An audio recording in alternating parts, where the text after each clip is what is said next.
Hello students, video অঙ্ক dot কমে তোমাদের স্বাগত জানাই। এখন আমরা যে কোশ্চেনটা সলভ করব তাতে দেখো বলে দেওয়া আছে যদি 3x plus 1/x equals to 3 হয় তাহলে x by 3x square plus x plus 1 এর মান নির্ণয় করতে হবে।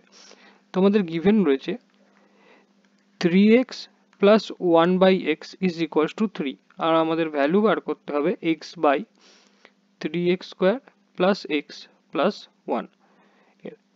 তো এই পার্টটাকে যদি আমরা একটু অ্যারেঞ্জ করে লিখি তাহলে আমরা লিখতে পারি 1/3x square plus x plus 1/x, মানে উপরের এক্সটাকে আমরা 3x square plus x plus 1 এর হর হিসেবে কনসিডার করলাম। তাতে যখন এটা উপরে চলে গিয়ে তো এটা আলটিমেটলি এই পার্টটাতেই ফিরে আসছে, তার মানে আমরা কিছু চেঞ্জ করিনি, জাস্ট একটু রিঅ্যারেঞ্জ করে লিখেছি। তো এখান থেকে আমরা যদি এই এক্সটা দিয়ে প্রত্যেকটা পার্টকে ডিভাইড করি তাহলে আমরা কি পেলাম 3x plus 1 plus 1/x। 3x স্কোয়ারকে x দিয়ে ভাগ করলে 3x, x কে x দিয়ে ভাগ করলে 1 আর 1 কে x দিয়ে ভাগ করলে 1/x।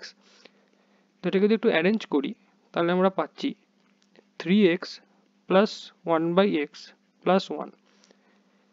এবার আমাদের 3x প্লাস 1/x এই পার্টটার ভ্যালু বলে দেওয়া আছে 3, তো আমরা লিখলাম 3 আর এখানে রয়েছে প্লাস 1, তো আমরা কি পেলাম 1/4। তো x by 3x square plus x plus 1 এর ভ্যালু হলো 1/4। Thank you for watching my video. For more solutions like this please visit videoonko.com.